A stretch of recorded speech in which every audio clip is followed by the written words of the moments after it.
Bonjour à tous, j'espère que vous m'entendez bien. Merci de vous être connectés ce matin au WebEx qu'on a organisé aujourd'hui avec Monaco Digital, donc WebEx Storm-Shield autour de la cybersécurité dans le monde industriel.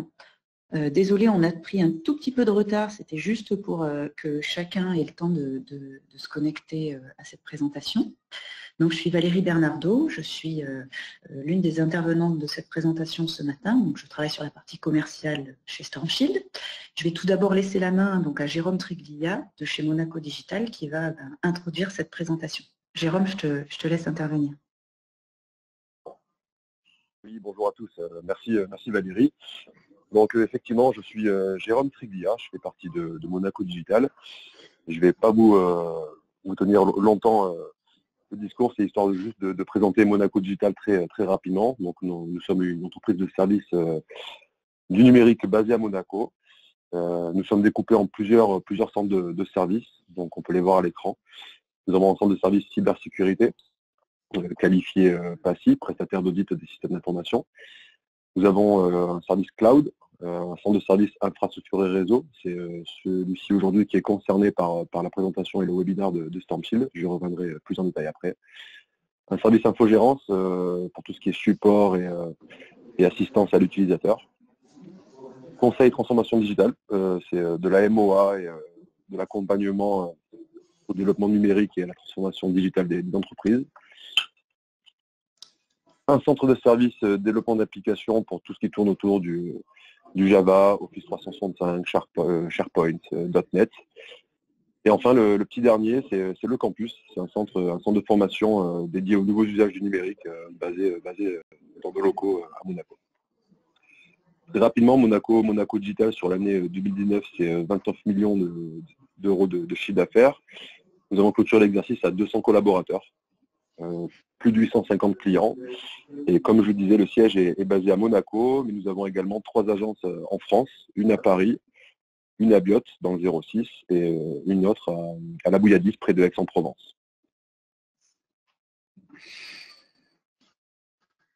Alors donc je disais, le centre de service infrastructure et réseau, j'en suis le responsable aujourd'hui, mais également le team leader de la team réseau et sécurité, dans lequel nous allons retrouver des produits et des éditeurs comme Storm-Shield au niveau de la sécurité.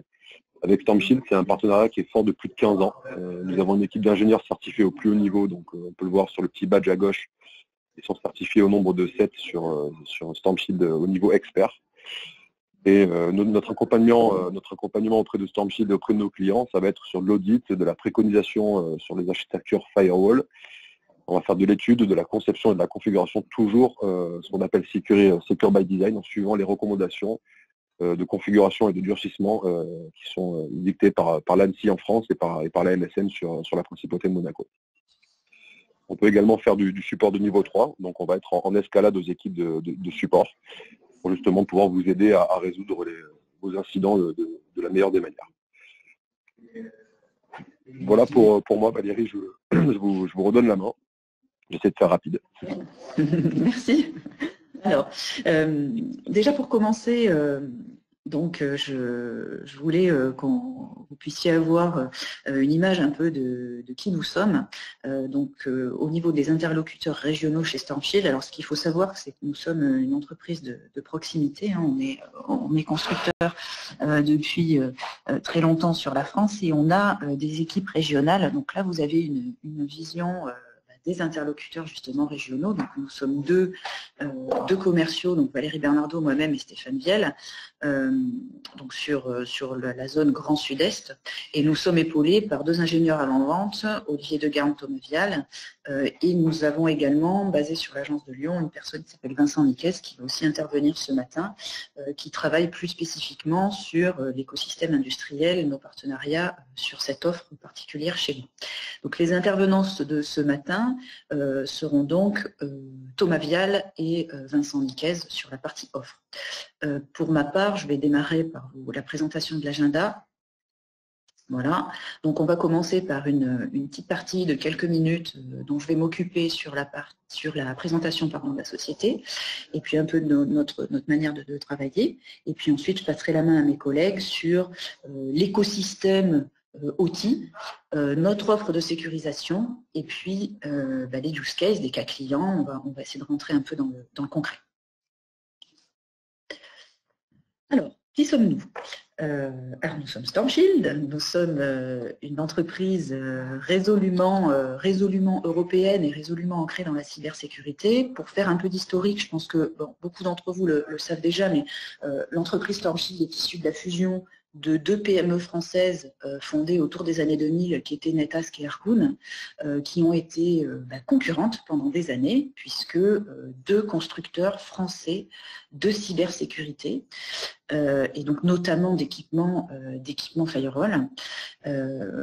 Donc on a été concurrents pendant des années, nous étions 2 PME d'une centaine de personnes, et en 2013, Airbus a choisi d'acquérir ces 2 structures et de nous demander de fusionner. Donc aujourd'hui, nous sommes filiales à 100% d'Airbus Cybersécurité.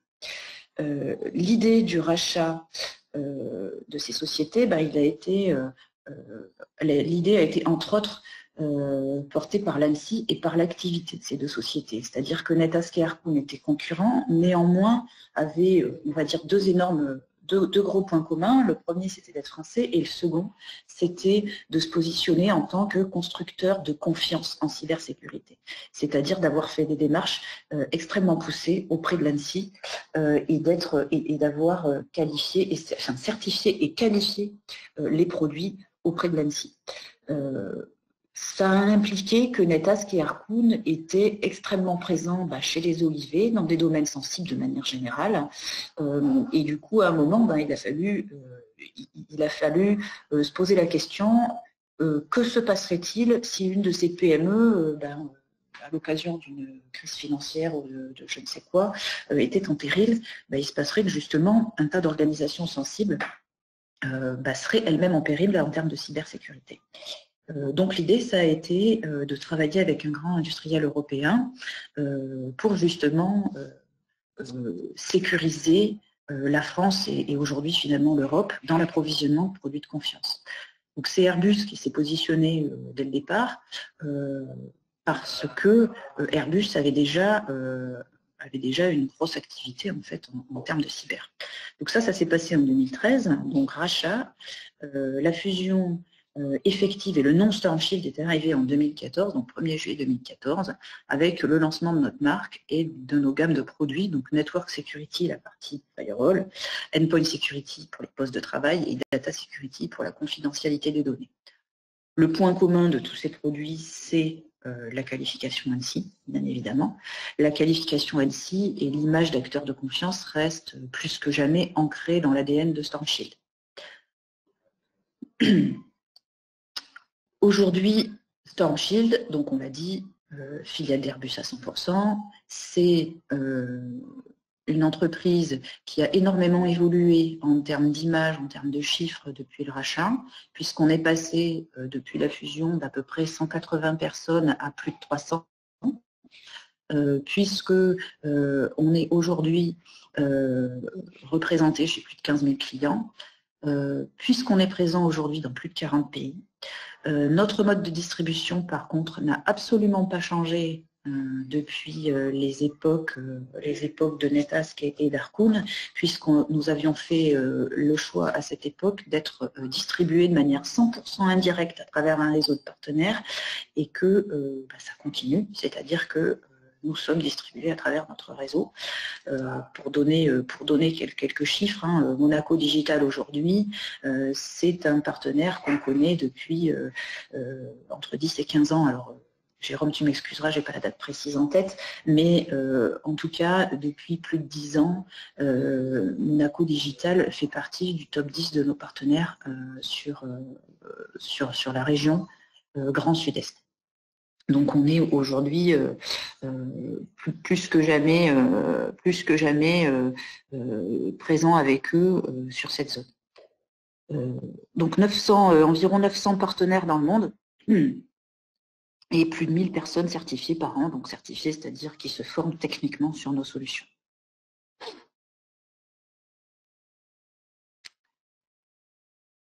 Donc voilà, juste une slide pour rappeler, hein, j'en ai déjà un petit peu parlé auparavant, c'est hyper important, produits qualifiés, nos produits sont qualifiés auprès de l'ANSSI, ce qui nous permet d'avoir vraiment ce label de confiance en Europe. Ce qu'il faut savoir, c'est que sur Monaco, il y a la MSN qui travaille aussi, alors qui connaît très bien nos produits et qui préconise également des produits, entre autres des produits StormShield dans les architectures sensibles. Ce qu'il faut savoir, c'est qu'au niveau de l'Europe, il y a énormément de travaux qui sont faits autour de l'établissement, de manière un peu similaire à ce qu'a fait l'ANSSI, d'un catalogue de produits de confiance pour protéger l'espace européen en termes de cybersécurité. StormShield est énormément impliqué dans tous ces groupes de travail et fait et fera partie de ces produits de confiance en Europe. Donc, toutes les démarches qui ont été assurées par l'ANSSI depuis des années en France, elles sont, entre guillemets, recopiées par d'autres États et StormShield devient un acteur de confiance avec une vraie grande dimension européenne.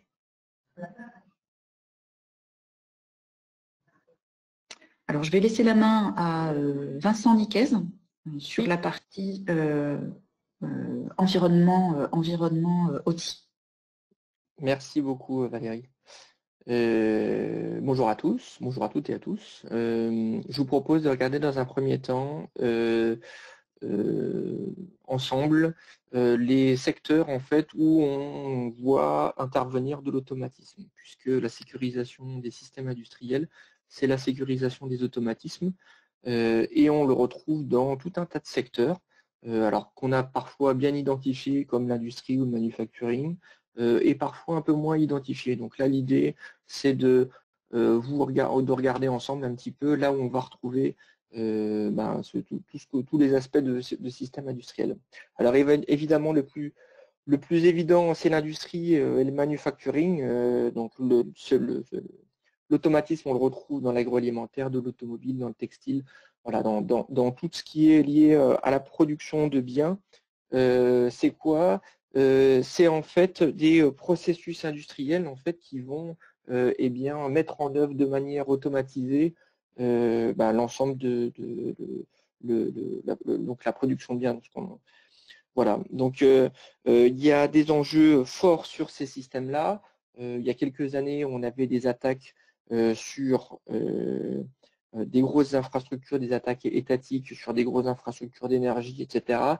On se rend compte là, et notamment en 2017-2018 avec WannaCry et NotPetya, que l'industrie, notamment l'industrie manufacturière, était également touchée par les cyberattaques et qu'il convenait aujourd'hui justement de sécuriser ces infrastructures. Alors il y a évidemment les lignes de production qui sont à sécuriser, il y a également les aspects de supply chain qui sont importantes, la sûreté du site et la vidéoprotection. Voilà, on a également un sujet fort qui est lié au smart building. Alors on va le retrouver, donc, et c'est principalement lié à la gestion, à la GTB et la GTC, ce qu'on appelle la gestion technique de bâtiments et la gestion technique centralisée, qui va sécuriser en fait, qui va mettre en œuvre en fait tout un tas d'aspects et de services qui peuvent être liés à la sécurité incendie, la surveillance de l'air, l'éclairage, le chauffage des bâtiments, etc.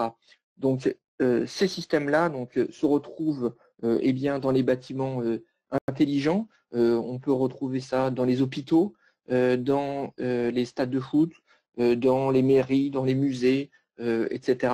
Donc ça, c'est tout un tas de systèmes auxquels on ne pense pas forcément, mais qu'il est évidemment essentiel de sécuriser. Parce que si je prends l'exemple du stade de foot, imaginez une coupure d'électricité lors d'un soir de match à 8 heures. C'est la panique totale dans le stade et on peut compter un certain nombre de morts. Donc évidemment, on ne souhaite pas ce genre de choses et c'est pour ça que c'est important justement de sécuriser ces aspects-là.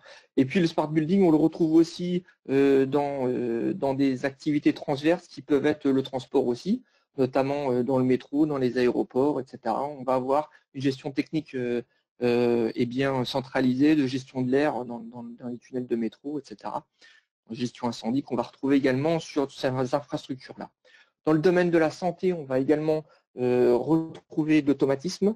Ça va être principalement lié à l'imagerie médicale, tous les aspects de scanner, d'IRM, etc.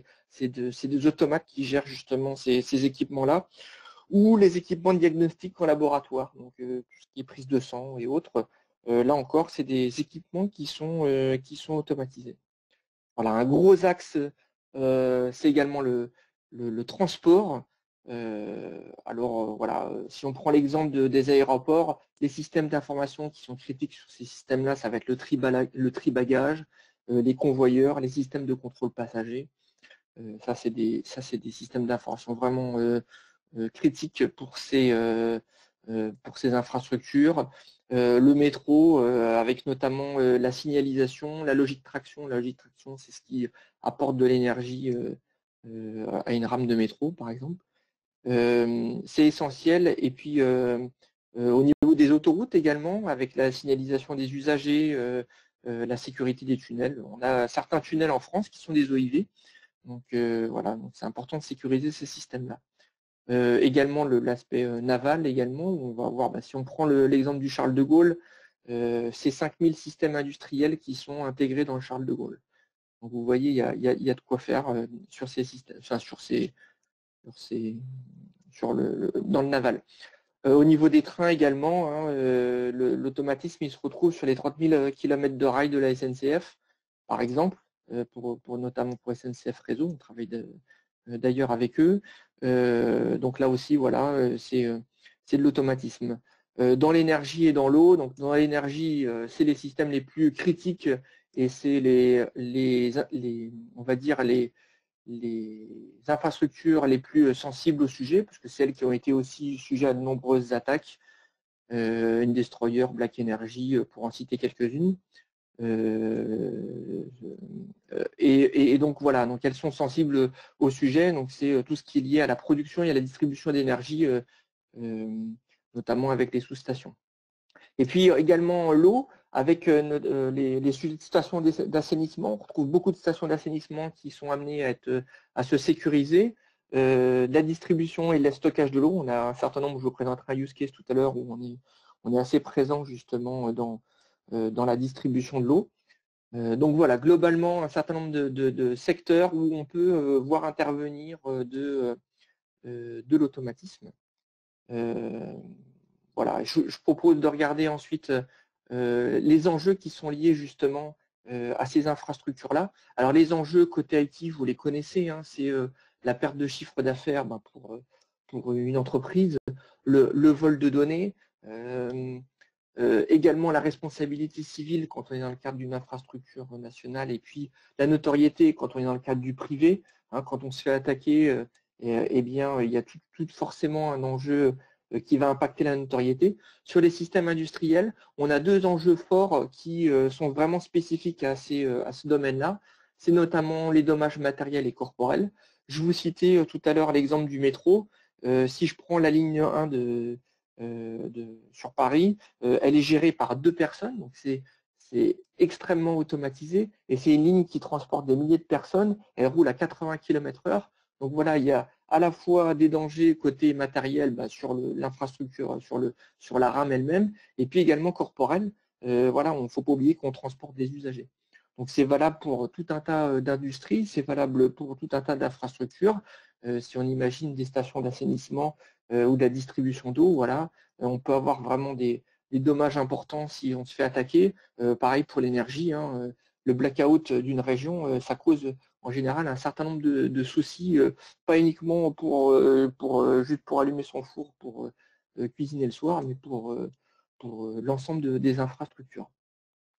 Voilà, et puis l'impact environnemental, il est fort également, les rejets d'eau usée, voilà, les rejets de gaz, etc. Ça, c'est également piloté par l'automatisme, donc c'est des enjeux forts auxquels il faut faire attention. Donc voilà, donc je vous propose de regarder maintenant un peu ce qu'on a fait, ce qu'on fait du coup. Sont activés. Chez StormShield, on travaille sur ces sujets depuis plus de 10 ans et puis on développe des produits depuis 4 ans et demi, donc des produits qui sont spécifiquement dédiés aux contraintes opérationnelles des systèmes industriels. Alors comment est né tout ça? Eh bien, on est en partenariat, enfin on n'est pas en partenariat, mais on est en relation étroite avec l'ANSSI depuis très longtemps. Et puis un jour, ils sont venus toquer à notre porte pour justement discuter des infrastructures critiques, des systèmes industriels. Et ils ne sont pas venus tout seuls, ils sont venus avec Schneider Electric. On s'est posés tous ensemble à une table et on a réfléchi au développement justement de produits vraiment dédiés à ces environnements. Et Schneider nous a donné le cahier des charges puisqu'ils ont vraiment la connaissance, on va dire, et la compétence liée au métier. Et on a travaillé ensemble justement pour pouvoir développer ces produits. C'est des produits qui ont été aussi, on a eu le tampon également, pas que de l'ANSSI, mais également d'un autre grand acteur du domaine, c'est Siemens. Voilà. Et à partir de là, on a travaillé sur tout un tas de projets liés à ces systèmes-là. On a notamment travaillé dans le Moyen-Orient, notamment dans le domaine de l'énergie, avec Yokogawa, qui est aussi un gros acteur de l'automatisme. On a travaillé avec un acteur de la cybersécurité et de la cybersécurité industrielle qui est Seclab, qui est une pépite aussi française du domaine, pour un client commun qui est la SNCF. On a sécurisé ensemble justement toute l'infrastructure réseau de SNCF.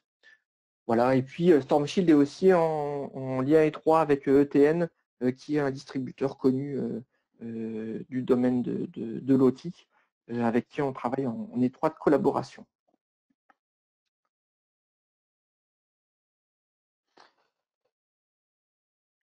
Bien, merci Vincent. Voilà. Cette partie, voilà. Thomas, je te laisse la main pour la suite. Très bien. Donc le but là, c'est effectivement de vous expliquer la valeur de Stormshield par rapport à ces enjeux de sécurisation de l'OT. Comme vous l'avez vu avec Vincent, l'OT, ce n'est pas que de l'industriel, c'est également du transport, de l'énergie, de l'eau, du smart building. Donc c'est pour ça effectivement que nous avons décidé depuis 2016 de travailler sur une offre justement de sécurisation de l'OT que je vais justement vous présenter dès à présent. Donc en quelques mots sur cette partie gamme, c'est une gamme que nous retrouvons historiquement sur la partie IT, mais qui également est capable de répondre à différents enjeux de la sécurisation du secteur de l'OT. Donc nous retrouvons en termes de produits la gamme donc Firewall, qui est notre gamme SNS, Network Security, qui est une gamme quand même assez granulaire, hein, qui va nous permettre en fonction de la topologie justement des différents secteurs ou des différents besoins d'être capable de positionner le bon équipement en fonction des performances attendues, en fonction des connectiques attendues et également de la dureté de l'équipement attendu. On a également une gamme spécialisée sur ce secteur de la partie outils que je vous expliquerai par la suite. Donc ça représente en tout donc 12 pare-feux Stormshield, du small business jusqu'au très high-end, qui peut également équiper la partie data center. Et vraiment, la plus-value réellement de cette solution, c'est d'avoir par exemple des petits équipements qui vont pouvoir se mettre dans certaines industries ou dans certains petits services, par exemple un service médical, justement pour pouvoir apporter de la sécurité vraiment au plus proche des équipements et des process. Parallèlement à ça, nous avons également une console de management centralisée, la SMC, qui va vous permettre, au travers d'un seul biais unique, de pouvoir piloter l'ensemble de votre parc Stormshield SNS. Donc en quelques mots, à quoi elle va servir? Elle va servir tout simplement à gérer des politiques unifiées en centrale, de gérer également toute la partie plan de sauvegarde, le plan d'exploitation, d'avoir également différents indicateurs remontés en temps réel sur cette interface, et de pouvoir bien évidemment travailler sur un mode industriel, y compris au niveau des différentes configurations. C'est-à-dire vous avez un certain grand parc, vous allez pouvoir industrialiser la topologie et la conception de vos différentes politiques de sécurité pour pouvoir les déployer au plus grand nombre sur l'ensemble de votre parc de Firewall Stormshield. Parallèlement à ça, pour qu'une sécurité puisse être vraiment la plus sécuritaire de bout en bout, si je puis me permettre, on va également travailler, nous, sur un aspect de renforcement et de durcissement du poste de travail au travers de notre produit qui s'appelle le SES Endpoint Security et qui va vous permettre, en fait, vraiment de définir différentes règles de sécurité, de bonnes pratiques et de comportement au travers de la endpoint, justement pour pouvoir durcir les différents usages qui vont pouvoir être faits et éviter qu'un comportement malveillant puisse opérer directement sur ce type de console. Donc par rapport à ça, si on rentre un peu plus en détail sur cette partie gamme, on a effectivement une petite gamme qui s'appelle donc les petits sites distants, qui va du SN160 au SN310, qui va permettre effectivement de sécuriser des petits sites distants, mais également, pourquoi pas, une zone process dans une certaine zone, par exemple, que vous souhaitez effectivement administrer, exploiter et sécuriser. Vous avez également la partie donc middle range qui va du SN 510 jusqu'au SN 910. Là, vous allez avoir un peu plus de puissance, plus de choix également avec des connectiques, par exemple des connectiques fibres qui peut aller de 1 giga à 10 giga par exemple. Et ensuite, on est sur un modèle un peu plus high-end qui va être du SN 2100 jusqu'à du SN 6100 qui va vous permettre, par exemple, pour donner un ordre d'idée, sur le SN 6100 d'atteindre une volumétrie aux alentours de 6000 utilisateurs connectés simultanément avec toutes les features UTM qui sont fortement consommatrices justement sur ce type d'équipement. Donc quand je parle d'un UTM, bien évidemment cela englobe la partie routage firewall, c'est un classique, c'est ce qu'on attend bien évidemment d'un pare-feu, mais également l'inspection protocolaire, des protections des DOS, une partie également antivirus, anti-malware qui est embarquée sur ces solutions-là, une partie reconnaissance applicative, reconnaissance également d'API, voilà, donc tout ce que vous allez pouvoir retrouver sur un UTM classique, nous le proposons au travers de nos solutions. Solutions que je le rappelle, qui sont également certifiées et qualifiées par l'ANSSI au plus haut niveau, pour permettre justement de vous fournir une solution packagée tant sur le matériel mais également sur le logiciel, également pour vous donner un certain niveau de confiance. Ces solutions-là, nous en avons fait une variante, justement au travers de ce partenariat que nous avons monté avec Schneider et également avec Siemens, avec la conception d'un boîtier endurci qui s'appelle le SNI 40, que je vous présenterai dans la slide suivante. Pour finir, on a également une gamme Virtual Appliance qui va vous permettre également d'apporter de la sécurité, y compris dans les environnements cloud, qui peut être des environnements cloud publics, style Microsoft Azure, Amazon Web Services, mais également cloud privé, avec ce que vous avez déjà aujourd'hui en termes de technologies d'hyperviseurs telles que Hyper-V, VMware, KVM, OpenStack, Citrix également, pour apporter un niveau de sécurité très granulaire, y compris sur des environnements totalement virtuels. Si je mets le focus maintenant sur la partie SNI 40, qui correspond vraiment aux enjeux et aux attentes propres au monde de l'OT, on est ici sur un boîtier qui a été vraiment développé en partenariat complet à la fois avec l'ANSSI, mais également avec les différents partenaires, concepteurs de protocoles industriels tels que Schneider et Siemens.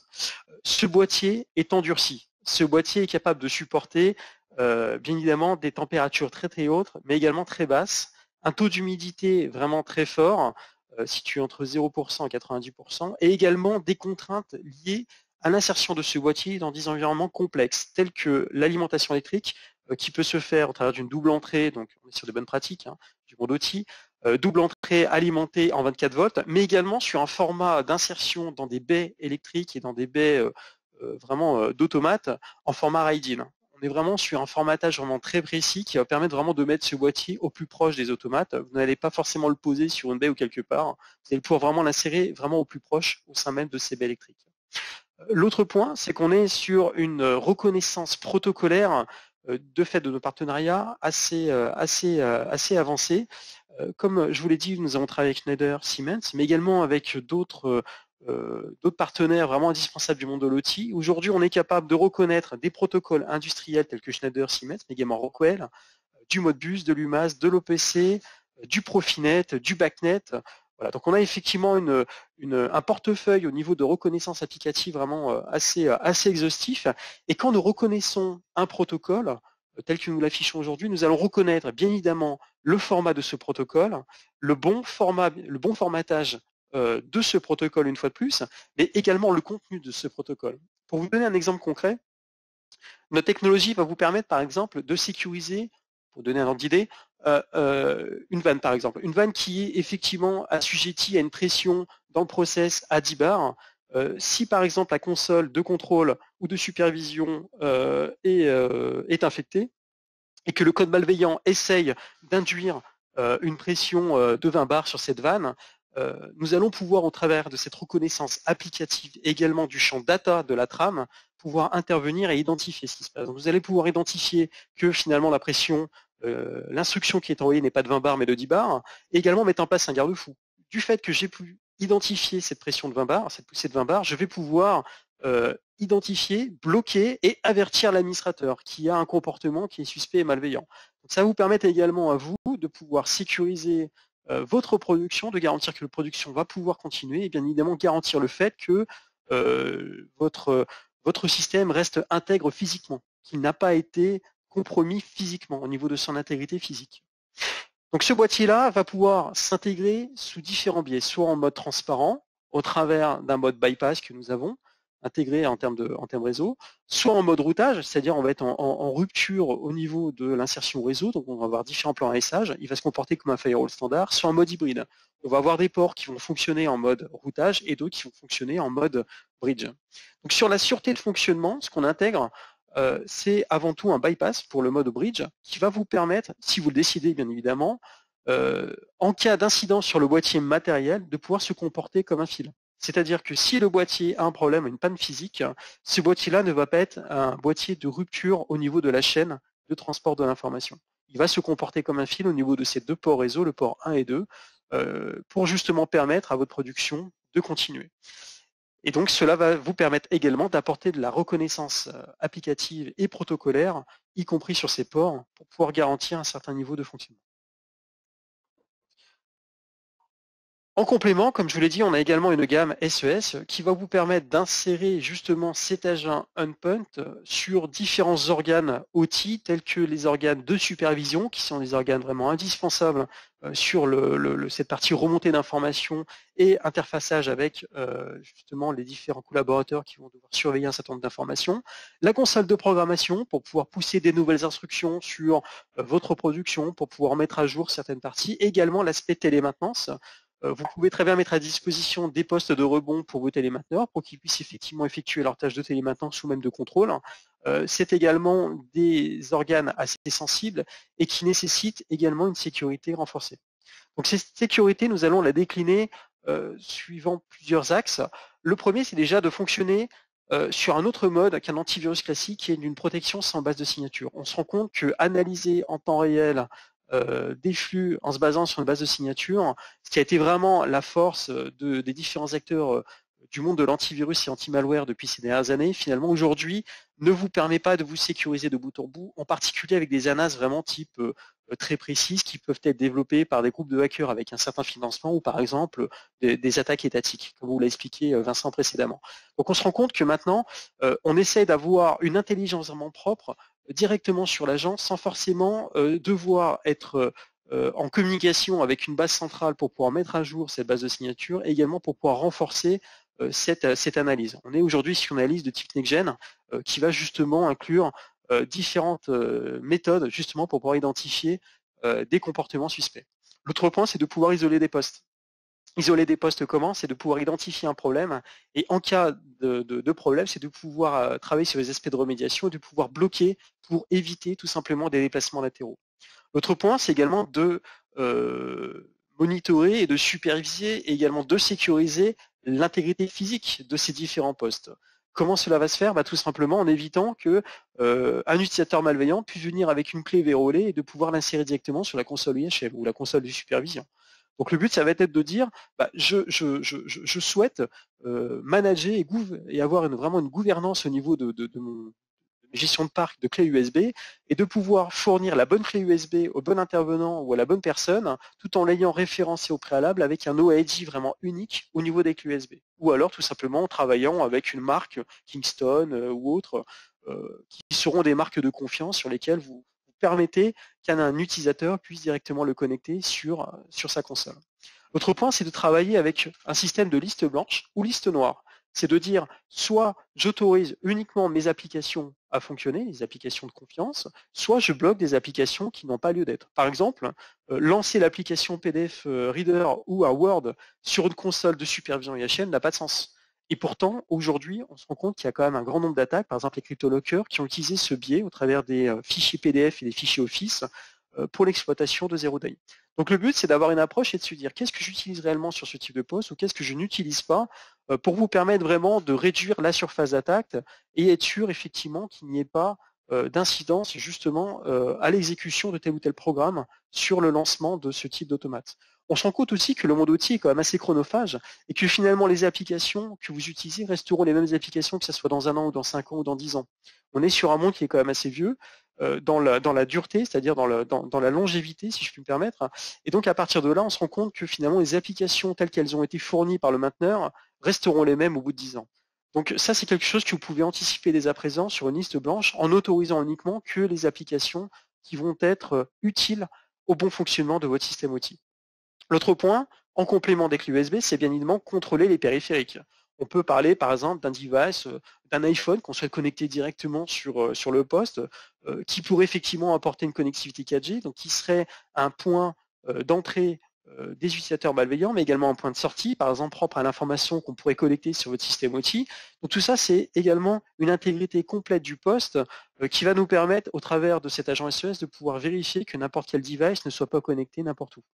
L'autre point, c'est également d'apporter un peu plus de longévité. Alors nous n'avons pas la prétention de dire que nous allons apporter des hotfix ou des bugfix liés à des systèmes d'exploitation vieillissants tels que Windows XP SP3 ou alors du Microsoft Windows 2003 R2. Mais le but, c'est de se dire, vu que Microsoft a décidé d'arrêter le support sur ces systèmes d'exploitation depuis quelques années, nous allons travailler d'un point de vue endurci sur cette partie-là. Nous allons maintenir notre agent jusqu'en 2021-2022. Nous allons vous permettre en fait d'apporter de la sécurité, y compris sur ces systèmes d'exploitation. Alors bien évidemment, s'il y a une faille 0 day liée à un patch non présent sur la partie Windows XP, nous n'allons pas pouvoir faire mieux, mais notre étude comportementale et notre façon d'agir sur le poste de travail va nous permettre de renforcer et d'endurcir justement pour rendre inefficace réellement cette attaque qui pourrait être portée sur ce système d'exploitation. Donc là, voilà un petit schéma pour vous mettre un peu en musique tout ce que je viens réellement de vous expliquer. Comme vous le voyez sur la partie de gauche, vous retrouvez le monde IT classique, et sur la partie de droite et centrale, vous allez retrouver le monde process et le monde contrôle, qui sont finalement des mondes qui peuvent être effectivement interconnectés par différents biais. Donc par rapport à cela, on se rend compte qu'il y a différents besoins. Déjà sur la partie IT, je ne vais pas forcément vous refaire toute l'histoire, vous êtes déjà suffisamment au fait de ce que des bonnes pratiques sur la partie IT, mais on se rend compte que sur la partie IT, bien évidemment, il faut apporter une sécurité d'un point de vue firewall, périmétrique, et également l'identification des flux pour pouvoir justement identifier les flux, les transactions malveillantes, que ce soit des postes entre eux, mais également des postes à destination des différents services, et également des postes et des services à destination de l'interconnexion externe, qui est le monde Internet. Mais également, ce monde-là, aujourd'hui, on le retrouve, et ces besoins-là, on les retrouve également sur le monde de l'OT, c'est-à-dire d'apporter de la visibilité et du contrôle en termes de bonnes pratiques sur le monde de l'OT, que ce soit sur la zone contrôle, la zone où nous allons retrouver un certain nombre de services propres au monde OT, tels que des services historiens, des services MES, des serveurs également et des services SCADA, qui vont permettre effectivement de s'assurer que la zone process fonctionne correctement et remonte les bons indicateurs. Et que ces indicateurs-là puissent être effectivement corrélés, collectés, et puissent même être partagés, parce qu'on se rend compte aujourd'hui que dans la partie outils, c'est une vraie boîte noire. C'est un vrai calvaire pour vous, dans le sens où aujourd'hui, vous avez énormément de mainteneurs qui viennent avec leurs outils, leurs services, qui ne vous disent pas forcément comment cela fonctionne, et qui vous disent moi j'ai besoin effectivement de dialoguer avec telle zone, j'ai besoin moi de collecter de l'information et de pouvoir ensuite extraire cette information et l'interconnecter avec d'autres services, j'ai besoin finalement de collecter de l'information par exemple sur la volumétrie au niveau de mes silos pour savoir combien il me reste de blé pour pouvoir l'interconnecter avec un système SAP pour déclencher automatiquement une commande SAP derrière. Tout ça, c'est des choses qui sont automatisées, qui vont dans le sens de votre business et dans le sens de votre production, mais qui derrière ne peut ne pas vous rassurer, dans le sens où vous avez de l'interconnexion de partout et vous ne savez pas réellement ce qu'il en est. Sur la partie process également, comme je vous le disais tout à l'heure, s'assurer qu'une vanne puisse avoir la bonne poussée, puisse dialoguer avec les bons composants et pas avec d'autres composants qui pourraient être assujettis à une attaque, c'est également apporter du contrôle et de l'intégrité par rapport à ça. Donc on va travailler, nous, sur différents modes d'intégration sur la partie process, soit en mode transparent, soit en mode hybride, soit en mode vraiment firewall pur, en mode routage, justement pour pouvoir apporter de la segmentation, de l'identification des flux, des process, mais également du renforcement de sécurité. Un autre point, c'est également, comme je vous le disais de manière transverse, la possibilité d'apporter de la sécurité également sur les différents organes de contrôle, de supervision, que ce soit sur le mode IT, ça vous le savez très bien sur les postes de travail, mais également sur la partie SCADA, sur différentes consoles, en apportant de la sécurité d'un point de vue endpoint pour travailler sur une sécurité de bout en bout, à la fois périmétrique par les firewalls et également sur du endpoint au travers de ces différentes consoles.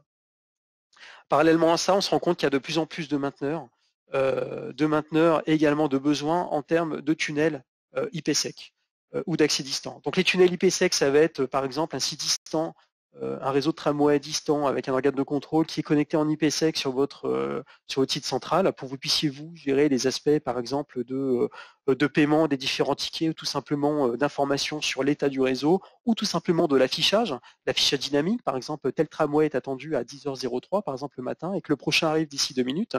Tout ça, c'est des systèmes interconnectés qui vont nécessiter soit des réseaux dédiés, soit tout simplement l'utilisation du réseau public Internet vous obligeant finalement de mettre en place des tunnels IPsec. Donc si vous mettez en place des tunnels IPsec, c'est que vous avez un point d'entrée sur Internet, donc il faut également sécuriser cet aspect-là.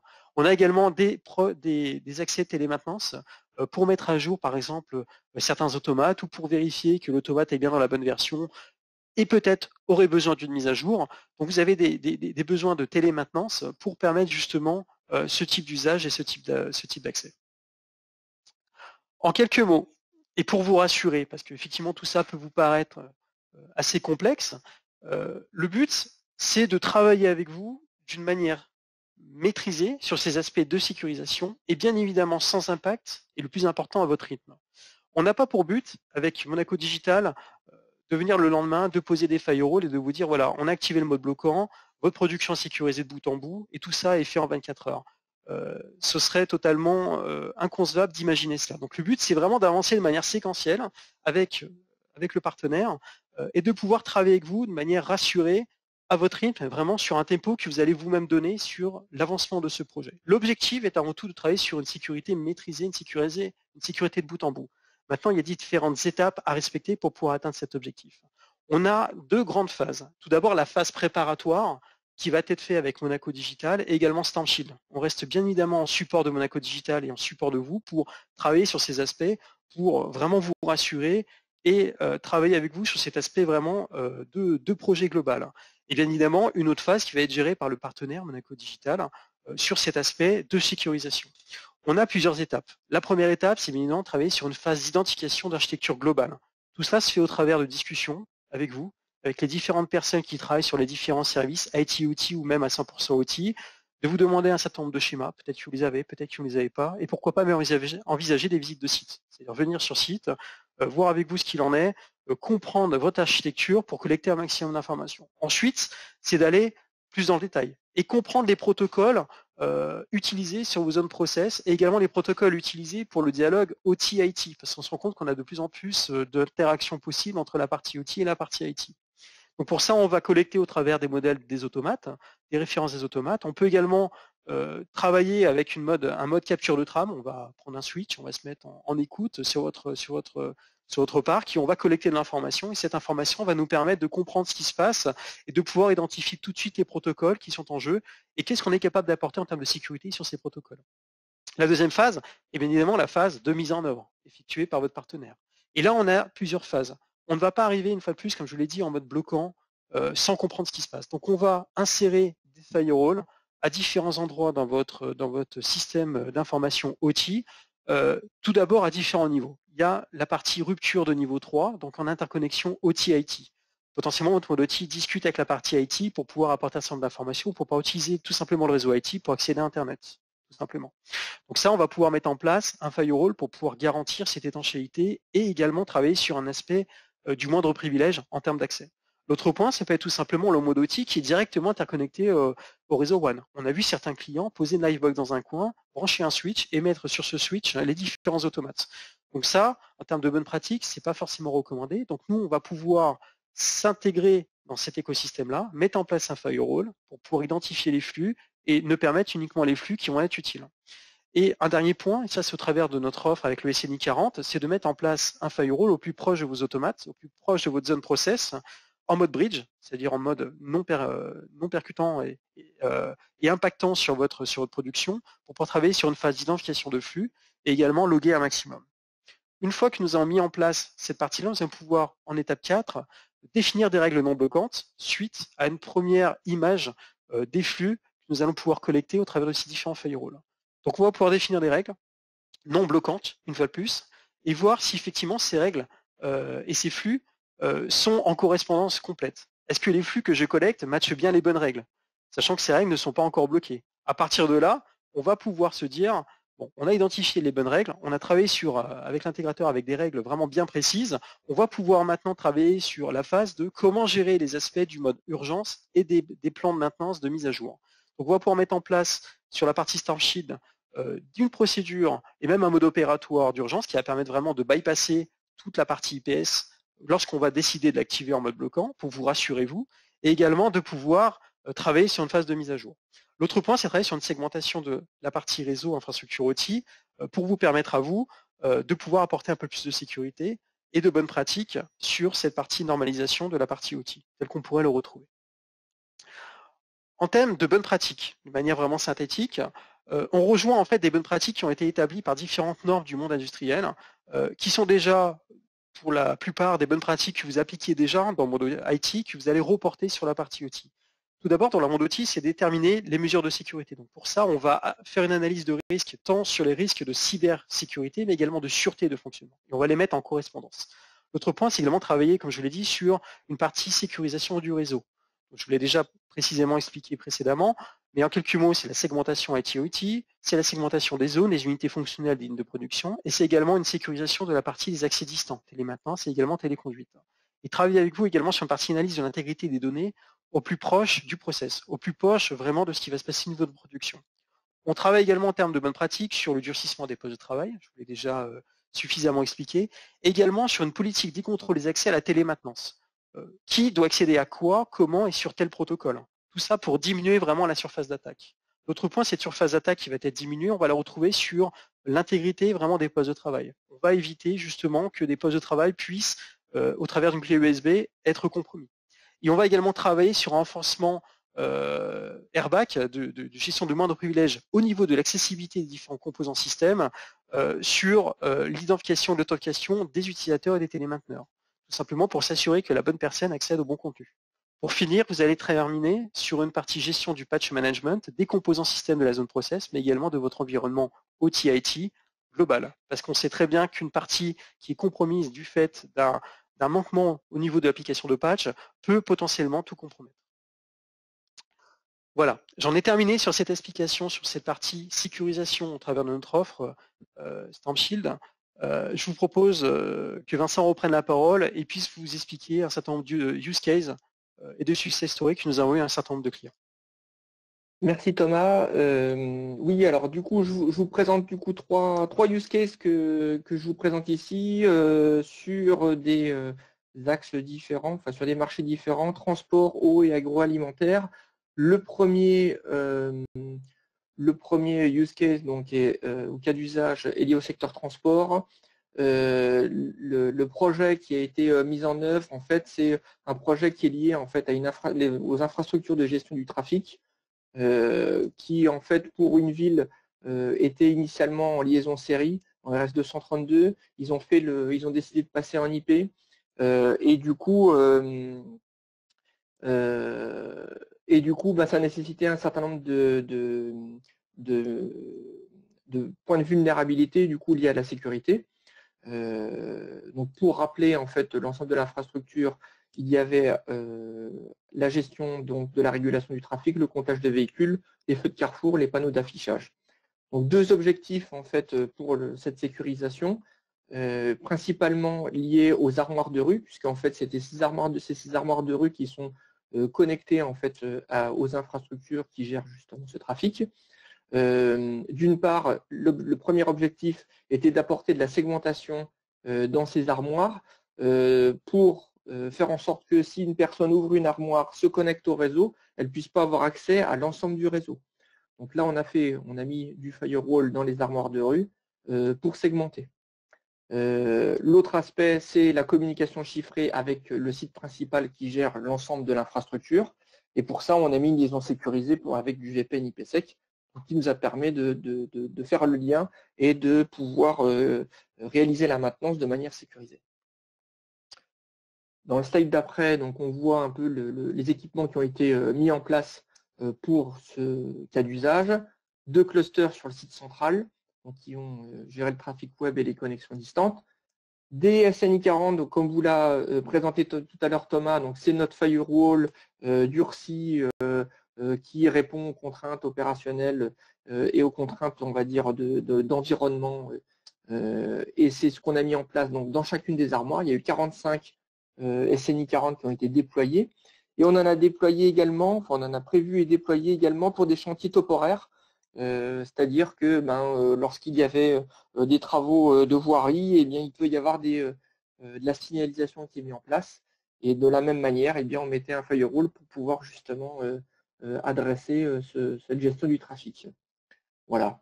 On a administré l'ensemble, l'administration s'est faite de l'ensemble du parc avec notre solution Storm Shield Management Center qui permet donc d'administrer l'ensemble des équipements de sécurité.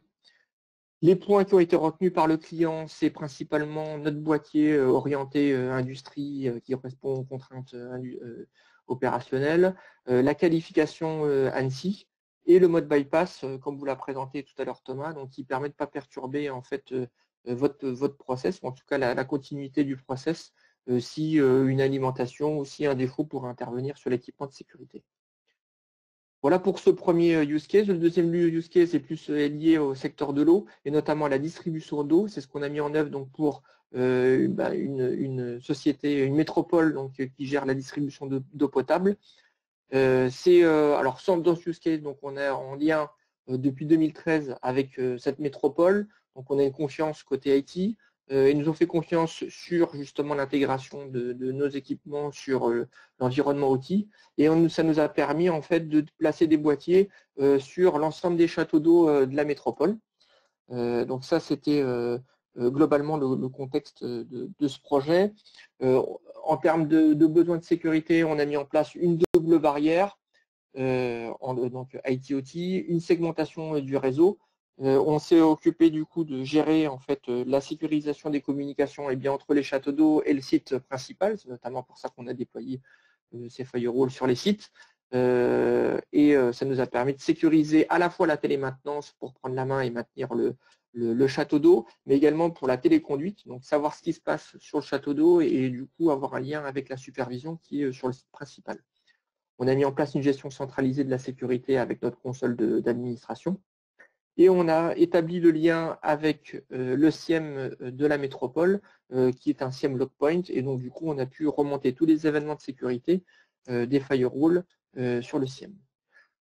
Les challenges, donc, ils étaient côté financement, ils ont été un peu sur l'aspect financier, puisqu'on était parti initialement sur des SNI 40 pour les placer dans les châteaux d'eau. On s'est rendu compte que ça ne correspondait pas dans l'enveloppe du client et on a rebondi, on a proposé les firewalls entrée de gamme Storm Shield qui ne répondent pas forcément aux contraintes opérationnelles, mais on a réussi à les sécuriser dans les châteaux d'eau, ce qui fait que ça a pu matcher avec le use case. Donc voilà, donc 30 équipements sur les sites distants, un SN 900 sur le site principal, la console d'administration de l'ensemble du parc mise en œuvre, et puis un connecteur qu'on a développé spécifiquement pour le besoin du client. Voilà, et puis ce qui a été apprécié par le client, c'est la qualification ANSI, notamment par le fait que on était sur un SIV des firewalls entrée de gamme très agressifs en termes de positionnement prix. Le dernier use case intéressant, c'est dans le domaine de l'industrie, c'est dans l'agroalimentaire, avec un acteur leader concernant les ingrédients d'origine végétale et un acteur dans la recherche des nouvelles protéines végétales, avec des sites partout dans le monde. On s'est chargé de la sécurisation du site français. Qu'est-ce qui a amené cet industriel à sécuriser? Il s'est fait attaquer par WannaCry, le ransomware WannaCry. Ils ont eu des impacts forts sur leur business, des arrêts de production. Et donc, ils ont mis en place une analyse de risque, ils ont audité l'ensemble de leur site. Et ils ont mis en place donc, un ensemble de fonctions de sécurité sur leurs infrastructures. Ils ont mis en place donc, une double barrière IT-OT pour sécuriser donc, la liaison IT et OT. Ils ont mis en place une DMZ spécifique pour les serveurs Historian et le MES, donc qui sont deux serveurs qui sont côté OT qui permettent le premier de gérer les alertes sur le process et le MES, donc qui est le Manufacturing Execution System qui permet qui est un peu le chef d'orchestre de l'usine. Donc deux serveurs cruciaux. Donc ils ont sécurisé donc, ces deux serveurs avec une DMZ. Ils ont mis en place des firewalls au plus proche du process avec un firewall dans différentes zones du process et une analyse protocolaire pour analyser l'intégrité des données qui étaient échangées entre les automates et la supervision. Une segmentation interne donc, qui a été également mise en place par ces mêmes firewalls pour faire en sorte qu'on ne soit pas sur un réseau plat et qu'on segmente bien l'infrastructure, et un management centralisé avec notre console d'administration là encore. Donc là, on retrouve donc, les équipements qui ont été mis en œuvre, 18 firewalls, 2 clusters et un security, donc notre équipement de notre console de management de firewall qui gère l'administration. Juste dernier point, on n'a pas forcément échangé directement avec l'équipe IT sur ce use case. On a eu la confiance de l'équipe OT, c'est notamment lié avec notre background industriel et notre équipe dédiée au sein StormShield qui est dédiée au système industriel et qui a vraiment le discours pour échanger en lien avec le partenaire, avec les équipes OT. Et donc, on a remporté ce projet vraiment en lien avec les équipes les équipes OT. Voilà pour ce troisième use case. J'en ai fini avec donc les cas d'usage StormShield. Thomas, tu voulais peut-être ajouter un mot Non, de notre côté, c'est tout bon. On peut passer à des questions-réponses éventuellement. Il nous reste assez peu de temps, mais si on a éventuellement une ou deux questions, on peut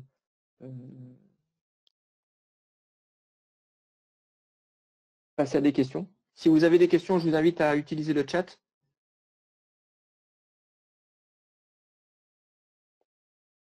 Écoutez, je vois qu'il n'y a pas forcément je vois pas de questions spécifiques. Écoutez, je vous remercie pour votre attention. On reste évidemment à votre disposition pour autant Monaco Digital que StormShield pour échanger sur vos projets. N'hésitez pas à nous solliciter. Voilà, et puis si vous avez des questions qui viennent a posteriori, n'hésitez pas là encore à nous envoyer vos questions. Je vous remercie et je vous souhaite une excellente journée. Merci à tout le monde. Au revoir. Merci à bientôt. Bonne journée. Au revoir.